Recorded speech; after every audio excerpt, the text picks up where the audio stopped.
Hello दोस्तों, क्या हाल-चाल? एक बार फिर से स्वागत है आपका हमारे प्यारे से यूट्यूब चैनल क्लिनिकल नेक्स्ट में।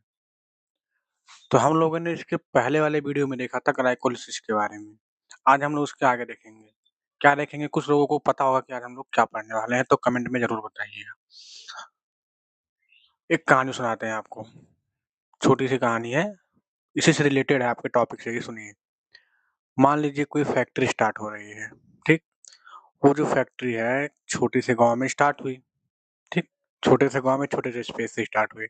अब वो फैक्ट्री अपना जो उस फैक्ट्री का प्रोडक्शन लेवल था वो ज़्यादा नहीं हो पा रहा था, बट वो फैक्ट्री का जो इनकम था बहुत अच्छा हो रहा था, ठीक? तो क्या करेगी फैक्ट्री, अब वो कहीं अच्छी जगह पे बड़ा स्पेस देखेगी, तो अपना दूसरा ब्रांच डालेगी। इसका पहला ब्रांच यहाँ पे हो गया, दूसरा ब्रांच कहीं और डालेगी, ठीक? तो वहाँ पे क्या रहेगा कि काम वो भी वही करेगा, ठीक? बस उसका प्रोडक्शन लेवल जो होगा वो बहुत ज़्यादा होगा। होगा कि नहीं होगा? सेम उसी प्रकार से हमारा आज का टॉपिक है, हम लोगों ने ग्लाइकोलिसिस पढ़ा। ग्लाइकोलिसिस भी हमको क्या देती है? एनर्जी देती है। क्रेब्स साइकिल भी हमको क्या देगा? एनर्जी देगा। लेकिन ग्लाइकोलिसिस का जो एनर्जी होता है वो बहुत ही कम होता है। लेकिन जो क्रेब्स साइकिल का एनर्जी होता है वो बहुत ही ज़्यादा होता है। ठीक? तो आज हम लोग इसी को देखने वाले हैं। तो चलिए स्टार्ट करते हैं।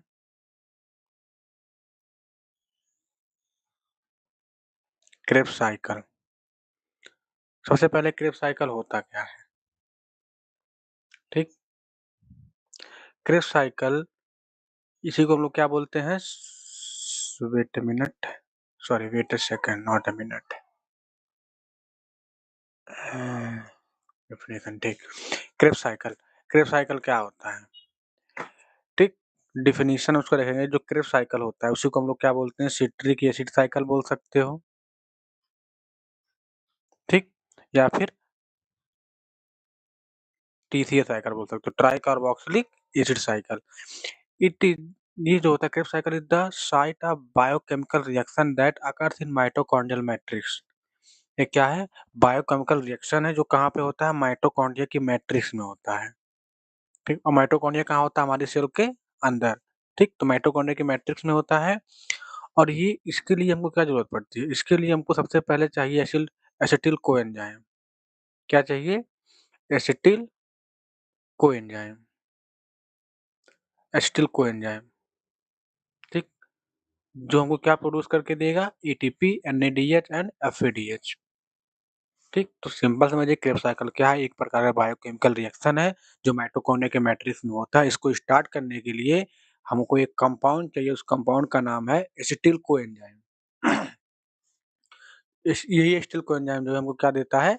एनर्जी प्रोड्यूस करके देगा। एनर्जी किस फॉर्म में दे सकता है? एटीपी के फॉर्म में देगा, एनएडीएच के फॉर्म में देगा और एफएडीएच2 के फॉर्म में देगा। तो डेफिनिशन बहुत इंपॉर्टेंट है, याद करके रखिएगा। इसका डिस्कवर जो है हांस क्रेब ने किया था 1937 में, ठीक? हांस क्रेब के नाम पे क्या पड़ेगा? इसका क्रेब्स साइकिल नाम पड़ा, ठीक? ये कहाँ होता है? माइटोकॉन्ड्रिया के मैट्रिक्स में होता है। इम्पोर्टेंस क्या है क्रेब्स साइकिल का? तो final common pathway for carbohydrate, fat and protein metabolism. कहने का मतलब जो क्रेब्स साइकिल है, जो जो क्रेब्स साइकिल के जो जो स्टेप्स हैं, उस स्टेप से जो हमारा कंपाउंड बनता है, जो प्रोडक्ट बनता है, तो जो उसका इंटरमीडिएट जो प्रोडक्ट है, वो हमारा कार्बोहाइड्रेट में तो पूरा फुल काम है, लेकिन फैट मेटाबॉलिज्म में उसका कुछ इंटरमीडिएट काम आता है। प्रोटीन में भी उसका कुछ इंटरमीडिएट जो भी प्रोडक्ट वो काम आता है, ठीक? मेन काम क्या है? इसका एनर्जी बनाना है और क्या एनर्जी को प्रोड्यूस करना है। और और ये एनएडीएच और एफएटीएच भी जनरेट करता है ताकि जो हमारा इलेक्ट्रॉन ट्रांसपोर्ट चेन है वो भी क्या हो सके? स्टार्ट हो सके। और ये immediate synthesis of amino acid, fatty acid and glucose. Immediate है इंटरमीडिएट, इंटरमीडिएट अभी हमने आपको बताया, ये इंटरमीडिएट भी बनाता है। जैसे क्या होता है? अमीनो एसिड का, फैटी एसिड का और ग्लूकोज का क्या होता है? सिंथेसिस होता है। इंटरमीडिएट्स का मतलब जो बीच-बीच में जो जैसे मान लो कि मैलेट बना, ठीक? तो मैलेट का काम आपने पढ़ा होगा उसमें, फैटी एसिड का सिंथेसिस में मैलेट का काम आता है। तो इसी प्रकार से हमारा बनता है। प्री प्री रिक्वेसाइड का मतलब कि इसका मतलब क्रेब्स साइकिल स्टार्ट होने के पहले का रिक्वायरमेंट क्या है? क्या-क्या चीज़ चाहिए? तो क्रेब्स साइकिल में एंटर होने से पहले आपको एक एसिटिल कोएंजाइम चाहिए, जो कहाँ से मिलेगा हमको? पायरूवेट से मिलेगा। पायरूवेट कहाँ से मिलेगा? ग्लाइकोलिसिस से मिलेगा, ठीक? कैसे होता है? जो पायरूवेट है वो हमारा एसिटिल कोएंजाइम में टूटेगा एक CO2 निकलेगा और एक NADH फॉर्म होगा। एक पायरूवेट से एक NADH फॉर्म होगा और हमने ग्लाइकोलिसिस में पढ़ा था कि जो पायरूवेट होता है वो एक ग्लूकोज से 2 पायरूवेट बनता है ना? एक ग्लूकोज से 2 पायरूवेट। तो 2 पायरूवेट से कितने NADH हो जाएँगे यहाँ पे? 2 NADH। तो ये सब बहुत बारीक चीज़ें जो आपको हमेशा याद रखनी है, सब लोग भूल भी जाते हैं कि सबको लगता है रिएक्शन एक हो रहा है तो एटी एटीपी भी एक जनरेट होगा, NADH भी एक जनरेट होगा, नहीं। रिएक्शन तो एक है, बट वहाँ पे जो उसका प्रोडक्ट है वो 2 है। आप देखिए पायरूवेट 2 बना था। क्यों बना था पायरूवेट 2? क्योंकि एक हमारा ग्लिसरॉल्डिहाइड 3 फॉस्फेट था और एक DHAP था, ठीक? तो दोनों क्या थे आपस में? इंटरचेंजेबल थे, इसीलिए उन दोनों का हम लोग एक साथ लेकर के चले, तो इसलिए पायरूवेट हमारा 2 बना था, तो हमारा NADH भी 2 बनेगा। स्टेप ऑफ क्रेब्स साइकिल का स्टेप सबसे पहला स्टेप आता है formation of citrate. Formation of citrate का क्या मतलब है? तो सिंपल सा मतलब फॉर्मेशन ऑफ सिट्रेट का है कि जो एसिटिल कोएंजाइम है 2 कार्बन का, ऑक्सैलोसिटेट 4 कार्बन का, ये दोनों आपस में क्या होंगे? कंबाइन होंगे या फिर रिएक्शन करेंगे। इन दोनों के रिएक्शन से क्या बनेगा? सिट्रेट बनेगा, जो कि होता है कितने कार्बन का? 6 कार्बन का। एंजाइम कौन सा चाहिए? Citrate synthase enzyme.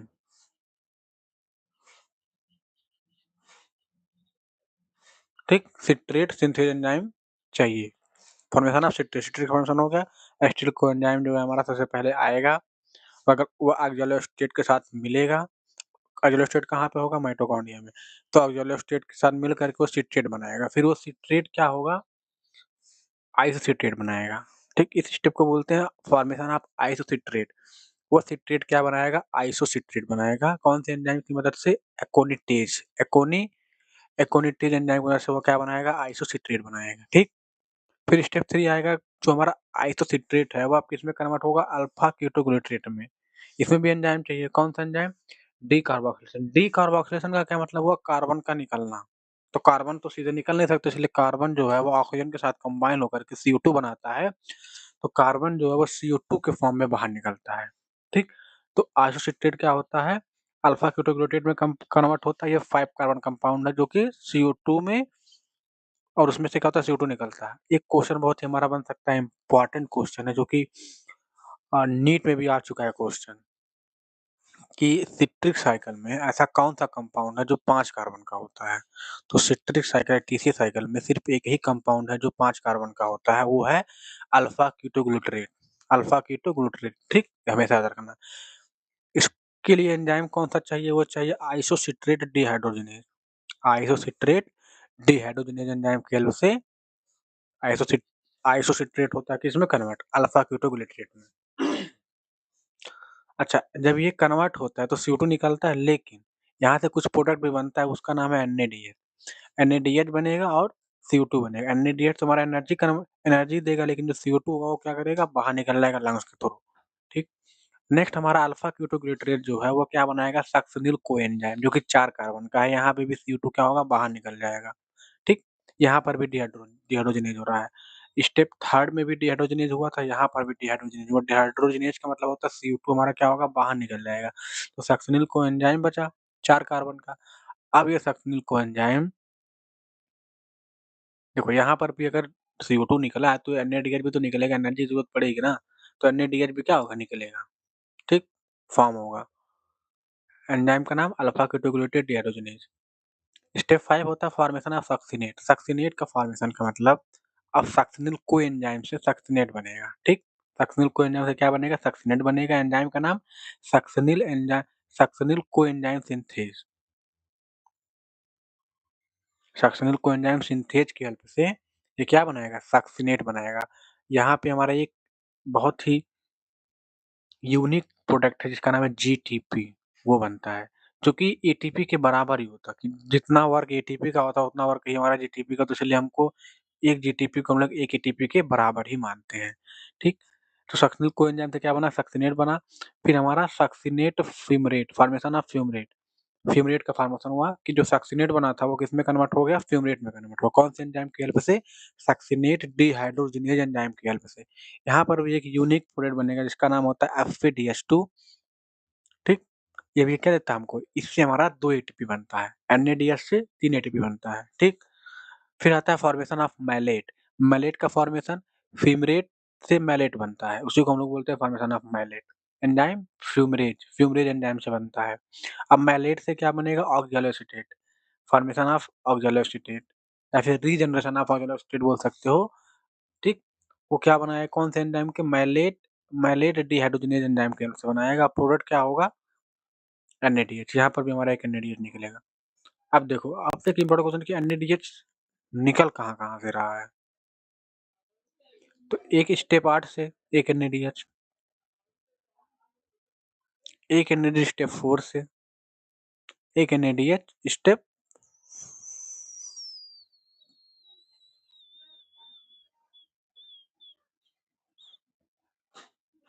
2 NADH, ठीक? डोनेटिंग, और जो ई वाला NADH हमारा है, ये तो हमारा ग्लाइकोलिसिस, जब हमारा एनाएरोबिक कंडीशन में सॉरी, हाँ, एरोबिक कंडीशन में रहता है तब बनता है, तब का फॉर्म है, ठीक है ना? तब भी हमारा एक NADH निकलता है।